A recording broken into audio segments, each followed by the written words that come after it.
Hello, Creative Gems. Welcome back to Creativity. And if you're new here, I'm so glad you stopped by. Today we have several Dollar Tree wired baskets that we will be crafting with. This one is a gold one, rectangular, and it has different shapes and sizes that it comes in, but we're going to be using this one to make the most beautiful mirrored crystal tray you have ever seen. We also have this basket which actually comes in black or white. But as you can see here, I have already gone ahead to paint it metallic silver to get it ready for its transformation into a beautiful piece of table decor. And then here we have a hanging basket typically used to hang potted plants, but we're going to transform this one into a beautiful crystal chandelier later on. First up is a golden crystal mirror tray that we'll make. We're going to start with this Dollar Tree frame mirror. We're going to disassemble it because we'll need to use the cardboard backing as a template to cut out two pieces of foam board. You'll notice the foam board I have here is a used one, but don't worry, no one is going to see the markings on the foam board. That's because we're using the foam board to create a base for our mirrored tray. And while we work on measuring and cutting the foam board, I would like to take a moment to thank you for tuning in to today's craft project. If you enjoy glam home decor and DIY crafts on a budget, please hit that subscribe button to help me grow my channel. And if you like what you see today, please give me a thumbs up as well. Your support will really help me continue providing you with more amazing and creative craft tutorials. And the best part is, subscribing and giving me a thumbs up is absolutely free, but will make a world of difference to me and my channel. So I have cut out two pieces of foam board to size, and now I'm going to glue them together using some tacky glue. Using the tacky glue will help make sure the two foam boards adhere together fairly quickly and flat against each other. I know some of you have watched my other tutorials and have seen me grab my glue gun pretty often, but sometimes I prefer not to use hot glue because it tends to dry in clumps, and when you want something that will go on smooth and dry fairly quickly, tacky glue is actually a great alternative option. Now that I have the two pieces sandwiched together, I want to go back in and cover up the seams on the sides. For that, I have chosen the silver crystal cluster ribbon. What I really like about this ribbon is that it is very flexible, so it can curve around corners and edges, and it can also be cut to size very easily. However, it's not self-adhesive like some of the other ribbons I have used, so we'll need to adhere the ribbon to the cardboard pieces with some hot glue. This time I am choosing to use hot glue as it will dry almost instantly, so we can continue with the rest of the craft project without having to wait. And by the way, this and other materials used in today's craft projects will be available for purchase through my links in the description box. I also provide a list of alternative materials available in my Amazon storefront if you can't find what you're looking for at your local dollar store.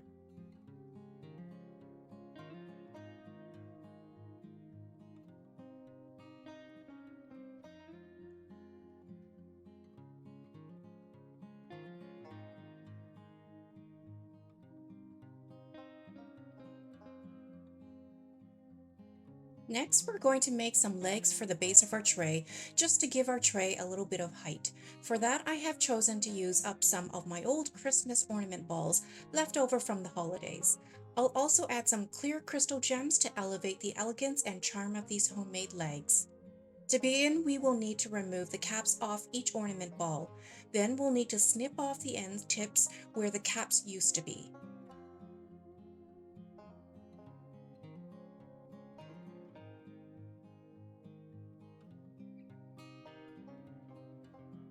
Now we're going to go back in and apply a bit of hot glue to each ornament ball where the hole is. Doing this will allow us to insert the pointy end of a diamond-shaped gem into each of the ornament balls. When you insert the gem into the ornament ball, check to make sure the gem is inserted straight. We don't want the ornament ball to be lopsided. You can set the leg piece aside to dry while working on the rest of the legs. In total, we'll want to make 4 legs.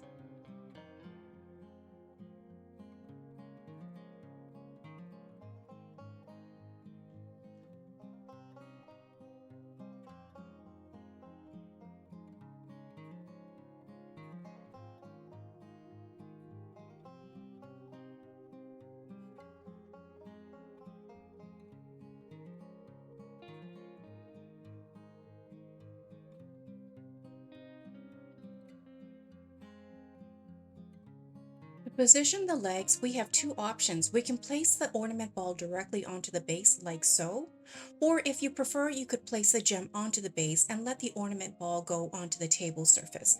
I think either would look nice, but I prefer to have the gem sitting on the table surface where it can be clearly seen. To adhere the legs to the base, a little bit of hot glue is all you need.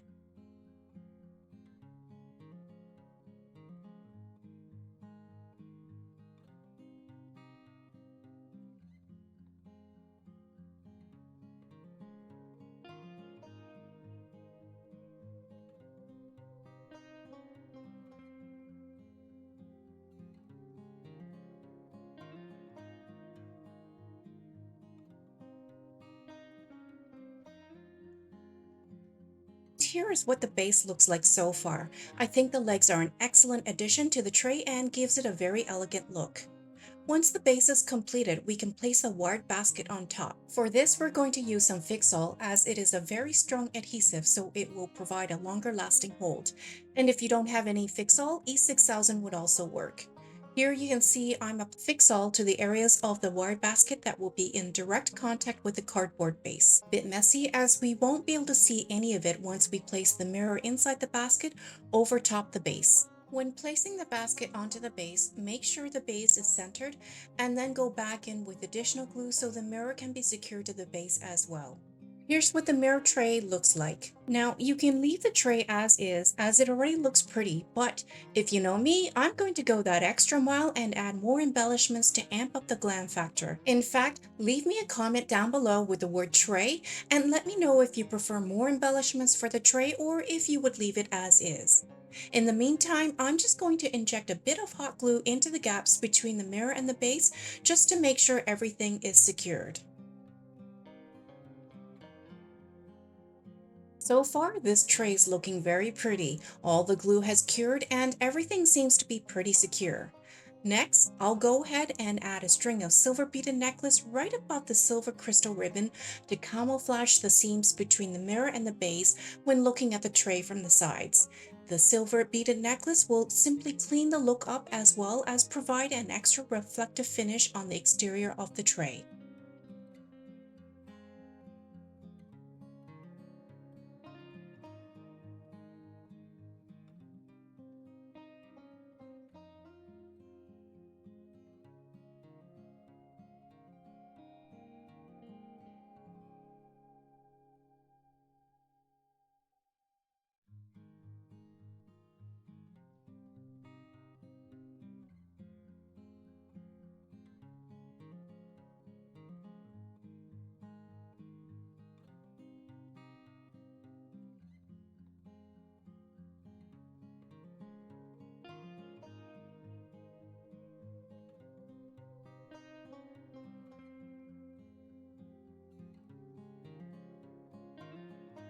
And since we use quite a bit of hot glue, I have a little hack that will help us remove those pesky hot glue strings.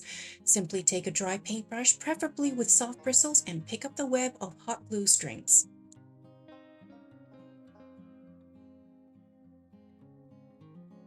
Once all the hot glue strings have been removed, you could stop there with the tray and call it finished. But once again, I'm going to go an extra step and bling out the sides of the tray with some of these large, clear, teardrop shaped beads I found at Hobby Lobby. These gems are often what you would see hanging on chandeliers, but I think it's going to look absolutely stunning as an embellishment on our gold mirror tray. Remember to leave a comment with the word tray and let me know if you prefer the extra embellishments. To adhere each bead to the wired basket, I'm placing each bead in between the vertical wires and then applying some hot glue to the pointy tip of each bead to adhere them onto the wired basket. But just to note that if you want your beads to stay secure and not fall off over time, I would recommend using a much stronger adhesive like E6000 or Fix-All rather than using hot glue. But for the purposes of this video, I have chosen to use hot glue since it dries fast, but I also realize that some of the beads may fall off over time if I don't get back in with a stronger adhesive.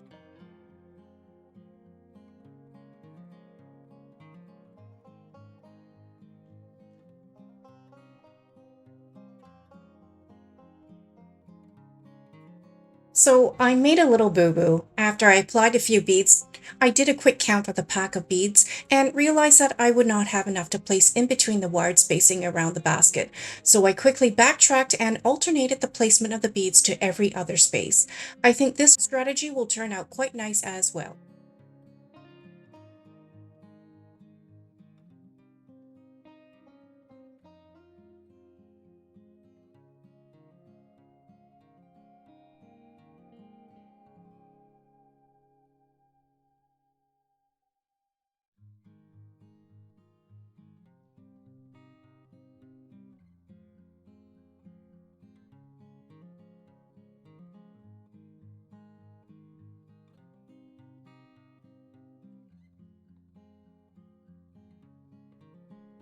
And here's the final look for our gold mirror tray with all the embellishments. I really love the look of the gold against the silver, and I think that the silver gold color combination on this tray looks absolutely stunning. The little legs we made are so cute, and I think they elevate the elegance of the tray. The facets on the crystal beads actually glitter when the light hits them, giving the tray a really high-end look. And here I have filled my tray with some jewelry pieces and a small lantern I made, which is lit up by a battery operated tea light. Everything looks beautiful and so very elegant. Comment down below and let me know what you think of this mirror tray. And if you have made it this far in today's tutorial, drop me a note with the word tray so I know you visited. In the meantime, let's continue with our next craft project. So as I mentioned earlier, I found a white round wired basket at the Dollar Tree and went ahead to paint it metallic silver. We're going to embellish it with some silver plastic spoons, also from the Dollar Tree. These spoons come in a 24 pack, and we're going to snap off the round part of the spoon from the arm part. Although we're only going to be using the arm part of the spoons for this craft, you're going to want to keep the round part of the spoons for a future craft project. And if you want some ideas on how to craft with the round parts of the spoon, I'll leave links in the description box to some crafts I made previously. To begin, we're going to figure out the design we want for embellishing the exterior of the wired basket. You can position the spoon arms horizontally or even diagonally, but I'm going to go in and position them vertically with 2 rows of spoon arms in total. The wider part of the spoon arms will be positioned on top, and for the second row, we'll have the wider part of the spoon arms at the base. The narrower part of the spoon will reside adjacent to each other.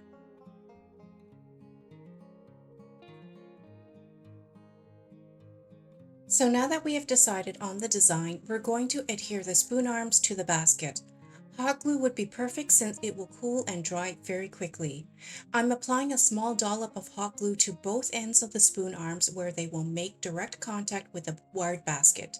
This process will take some time, so I'm going to go ahead and time lapse this to move forward so you can see what the basket will look like. Here you can see I have gone all around the basket, and we only have a few more spoon arms until the entire basket is adorned with the spoon arms. And with the last spoon arm glued into place, this is what the basket looks like so far. With the spoon arms having a chrome light reflective finish, it actually gives this basket a more weighty look and feel, but without being heavy. If you made it this far in today's video, drop me a comment with the word basket and let me know what you think so far. For now, I'm going to go back in and continue embellishing the basket with these beautiful crystal gem pieces. These are oval shaped, but if you have round ones on hand, those would look just as pretty. You can place the gems anywhere on the basket, either towards the base or towards the rim opening. For my basket, I'll go ahead and secure a row of the gems about a third of the way down from the opening of the basket. To secure the gem pieces, I'm using a bit of hot glue.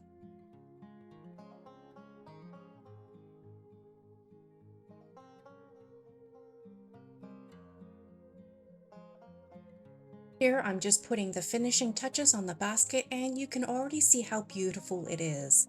And here's the final look for our silver spoon embellished wire basket. We currently have this basket placed on a table by the front door to hold our keys, receipts, pens, and such. Drop me a note with the word basket and let me know what you would store in this. In the meantime, I'm excited to show you the next craft. I have a hanging flower basket from the Dollar Tree.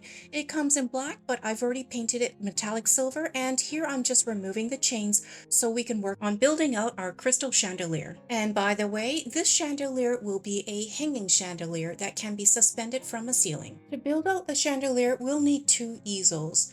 I have these large clear display easels from the Dollar Tree, and I think they'll be perfect.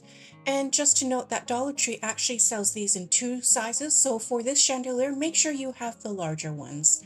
To give you an idea of how we will build out the chandelier, we'll need to open up each easel to about 45 degrees and then place them back to back like so. If you have done it correctly, the easel will form an X when overlooking the easels from up above. This is the shape we will want to maintain when we sit the easels on top of the opening of the round wired basket. You will notice that they are plastic, so they are very lightweight, which makes hanging the chandelier later very easy. For now, I'll need to play around with them to see how they will fit together to make the body of the chandelier. The easels are flexible and can be opened wider or narrower depending on what you prefer. They will sit on top of the hanging basket. This, for me, was probably the most difficult part of the project, and it did take me a few attempts to get right the positioning. And once again, the general shape you would want is to place the two easels together at the spine to form an X or a cross. Lay them standing upright and you will see what I mean. And once the easels are sitting in the right position, I then move quickly to secure them into place. I'm using a combination of E6000 and hot glue. The E6000 will provide a very secure, long-lasting hold, while the hot glue will provide near instant hold. Here I finally have the two easels stuck together, and now I'm going to go back in with more glue to reinforce the hold, both from the lower end as well as the upper end. And once the easels are held firmly together in all the right places, go back in again with more E6000 just to be sure. This is extremely important since the chandelier will be hung from the ceiling. You definitely want to make sure it does not fall.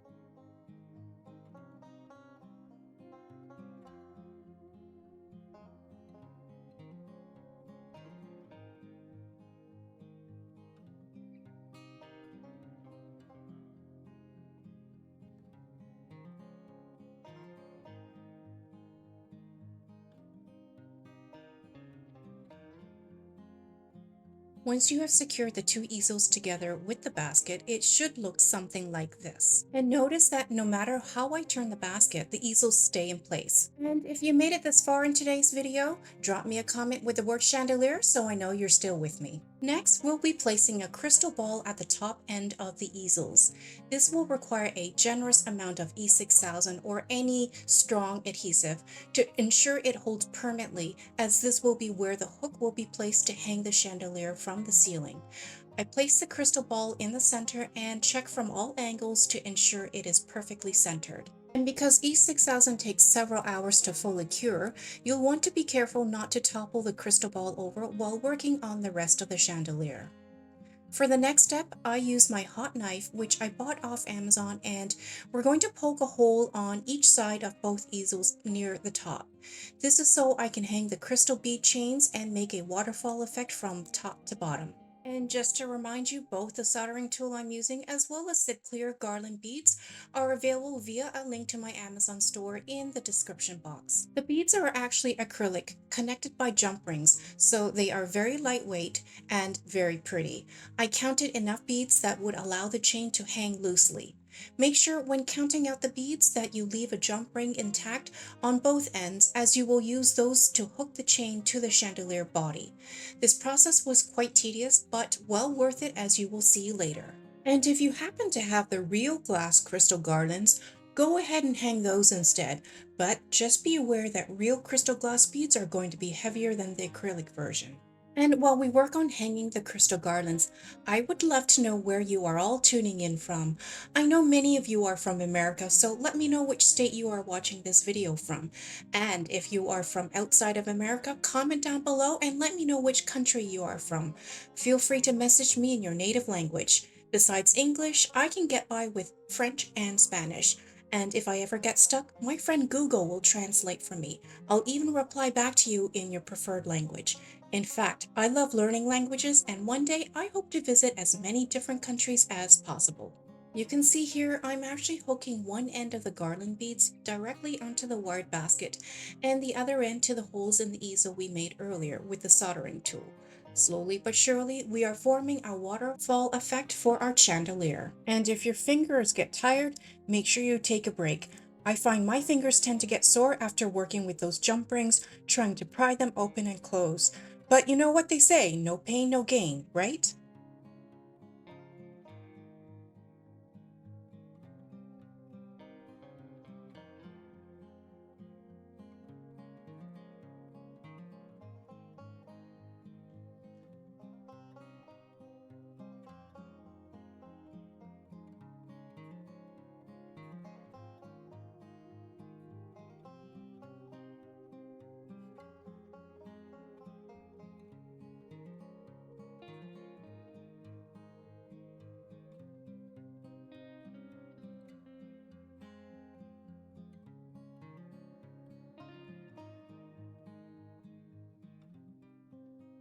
Here's what our crystal chandelier looks like so far. You can also go back in and hang some garland beads horizontally as well. And now that I have all the crystal bead chains hanging vertically the way I want it for a waterfall effect, I'm putting together more hanging beads, but this time the chains will be a little shorter in length, and at the end of each chain I will hang a larger size pendant. These will then hang from the bottom of the chandelier in the center to give it more length. This part was also tedious, but again, you will see later it is well worth it. The extra hanging beads will really glam up the chandelier. I will also hang a couple more of the smaller bead chains loosely across each leg of the easel.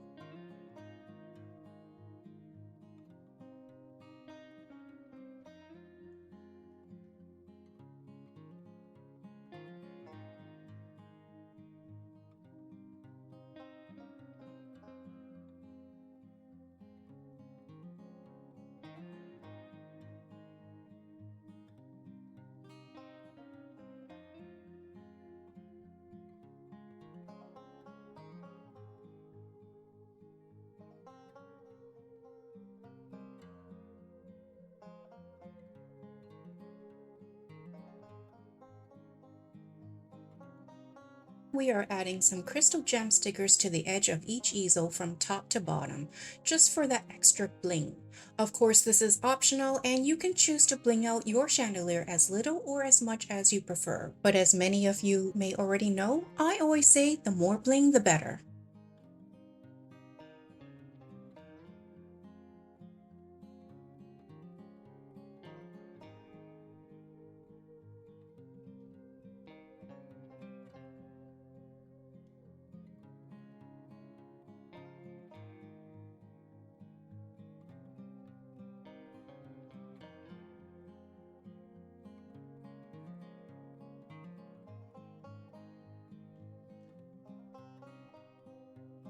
As you can see here, our chandelier is really starting to take shape. And as a final step, I'm going to add a crystal piece to the tip of each easel foot, 4 in total. These pieces are actually diamond-shaped acrylic gems that I found at Dollar Tree and Dollarama, and they will fit perfectly into the overall look of our chandelier. You can see here I'm struggling slightly to adhere the tip of the gems to the easel because E6000 actually takes several hours to fully cure. You could go in with some hot glue, but just be aware that over time, hot glue may not provide the most secure hold. What you could do is go in with some E6000 first and then add some hot glue afterwards. And that's actually what I ended up doing.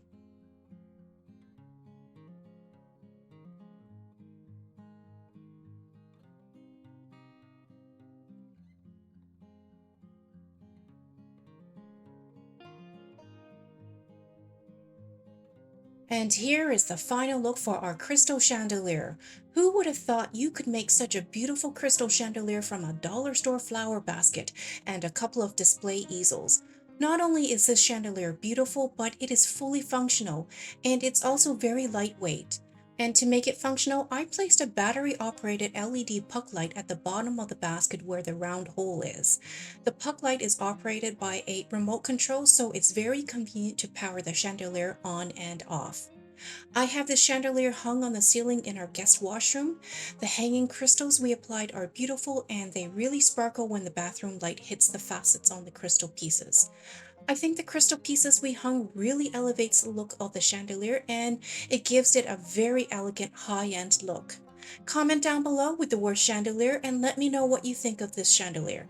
In the meantime, I hope you stick around and check out some of my other DIY home decor pieces.